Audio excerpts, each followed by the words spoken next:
Merci. Mesdames et messieurs, bonsoir. Merci pour votre présence qualitative à cette activité. Cela dénote vraiment de l'importance que vous accordez à l'autonomisation sociale. Merci à l'équipe TEDIS pour l'invitation. Alors ce soir, je vais vous raconter l'histoire d'une petite fille qui est née dans le sud Comoé, qui est issue d'une communauté où l'éducation de la jeune fille n'était vraiment pas des sujets sur lesquels on luttait beaucoup. On s'intéressait généralement pas à ce genre de sujets dans sa communauté. Et cette jeune fille, elle a eu la chance quand même de partir à l'école. Elle a été la seule petite fille de sa famille sur 10 enfants à mettre les pieds à l'école. Et à l'âge de 16 ans, elle a été promise en mariage à un jeune cousin qui était vraiment déjà bien installé dans la société. Et à quelques semaines du mariage, il y a ses oncles, son papa, toute la famille qui est venue pour pouvoir échanger avec elle. En Afrique, on connaît l'importance des oncles. Quand on voit l'oncle arriver à la maison, c'est qu'il y a nouvelle. Et ils étaient venus annoncer à cette jeune fille de se préparer, que la semaine prochaine, elle devait être appelée Konyomuso et elle allait aller préparer à la cuisine. Et cette jeune fille, elle a eu la chance, elle a eu la grâce d'avoir son père, qui a été celui-là même qui l'avait scolarisé en son temps, qui a dit « Ok, je ne peux pas aller contre ce que mes frères disent, mais il est important que la jeune fille elle-même elle puisse s'adresser à vous, elle puisse participer à ces prises de décision, parce que bien sûr, c'est d'elle qu'il s'agit. » Et cette jeune fille a été appelée, elle a été mise au milieu, comme d'habitude en Afrique, et on lui a posé la question, qu'est-ce que tu veux? Tu veux continuer tes études ou tu veux te marier? Parce qu'il y a le jeune qui est là, la famille est là, on est prêt la semaine prochaine. Voilà, on va faire le mariage, tout et tout. La jeune fille a dit, papa, si ça ne vous dérange pas, je souhaiterais continuer mes études parce que je veux devenir une grande dame d'affaires. Et pendant ce temps, il était dit que l'ennemi de la femme est la femme. Et il est dit aussi par les croyances limitantes qu'une femme qui gravit les échelons est forcément une femme qui est passée dans toutes les bonnes casséroles. Il est encore dit avec cette idéologie patriarcale que la femme est un être faible et qu'elle n'est pas plus intelligente que l'homme. Et dans cette même communauté, il est dit que cette vie est taillée pour les hommes et qu'il n'y avait véritablement pas de place pour les femmes. Mesdames et messieurs, figurez-vous que cette jeune fille, issue d'une famille de 10 enfants, qui a été la seule à franchir l'établissement scolaire en son temps, est bel et bien votre Nadi, ici présente ce soir. Et je me nomme Nadi Nadinga Maïmouna.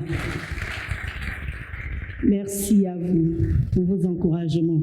Et cette jeune fille a bien compris que la place de la femme, ce n'est pas qu'à la cuisine. Elle peut être aussi serviable ailleurs.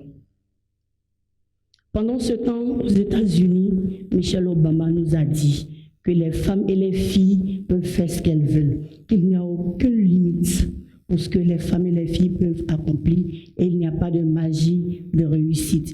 Il faut simplement faire un choix, y croire et persévérer. Ici même en Côte d'Ivoire, mesdames et messieurs, notre très belle et charmante Sephora Kodjo a dit « Vous ne pouvez pas tomber si vous ne grimpez pas. » Et il n'y a aucune joie à vivre au sol. Mesdames et messieurs, je vous demandais de vous tenir debout pour ovationner cette dame. S'il vous plaît. Je vous demandais de vous tenir debout pour ovationner cette dame. S'il vous plaît. Voyez-vous, mesdames et messieurs, cette dame, elle se nomme Madame Clémentine Goli. Elle est camionneuse, conductrice de poids lourds. Elle a été speaker à Grand Bassam. Et figurez-vous, elle est parmi 1500 hommes. Ça mérite d'être ovationné plus fort que ça. Merci beaucoup. Merci de vous rasseoir, s'il vous plaît. Alors, je m'adresserai aux hommes un peu plus tard, mais aux femmes ici présentes ce soir dans la salle, il nous faut passer à l'action. Et pour passer à l'action, il y a certains leviers que nous devons activer. Il n'y a pas de magie, il suffit juste d'activer ces leviers. Il faut dans un premier temps commencer par le développement personnel. Vous savez, tu ne peux pas aider quelqu'un si tu n'es pas dans les conditions. Il faut que toi-même, en tant que personne, tu sois développé. Et le développement personnel, ça passe dans un premier temps par la culture de la confiance en soi. En tant que femme, il faut que nous ayons une confiance en nous, en nos capacités. Ça continue aussi par l'estime de soi. Longtemps, on a été marginalisés, on nous a fait croire certaines choses qui aujourd'hui ne sont forcément pas vraies. Il faut que nous apprenions à cultiver notre estime de nous-mêmes. Il faut que nous nous aimons. Si nous ne nous aimons pas, personne ne pourra nous aimer à notre place. Il faut ensuite, en tant que femme, tendre la main aux autres femmes en les soutenant. C'est important. Les femmes ont envie d'évoluer, elles ont envie d'apprendre, mais souvent il n'y a pas de solidarité féminine. Et sans la solidarité féminine, c'est compliqué. Il faut qu'en tant que femme, on arrive à s'entraider. Si je sais lire, je dois apprendre à lire. Si je sais écrire, je dois apprendre à qui s'y a écrit. Là, on pourra contaminer avec effet de boule de neige. Il faut aussi passer par le développement des compétences. C'est important. Il faut qu'on se forme. On parle de l'aide des femmes. Il faut que les femmes occupent tel poste. Il y a l'occupation de l'espace public. Mais est-ce que les femmes sont suffisamment prêtes? Est-ce qu'elles sont suffisamment outillées? Est-ce qu'elles sont suffisamment formées pour pouvoir occuper ces places de décision dont on parle? Alors, mesdames et messieurs, mesdames, aidez les femmes à se former parce que c'est important.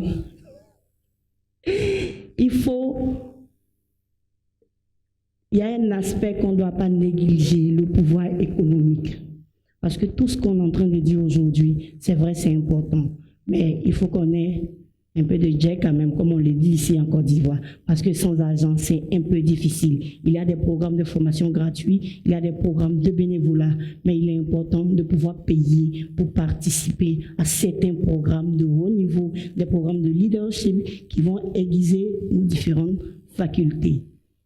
Aussi, si nous faisons des activités génératrices de revenus, ne disons pas qu'on est juste commerçant de quartier, vendeuse d'arachides, vendeuse d'attiqués. On n'est pas juste ça, on est chef d'entreprise. Il faut qu'on apprenne à organiser notre business parce que c'est important. Je connais quelqu'un qui dit toujours l'argent de ton business n'est pas ton argent, mais quand tu as l'argent de business, c'est important.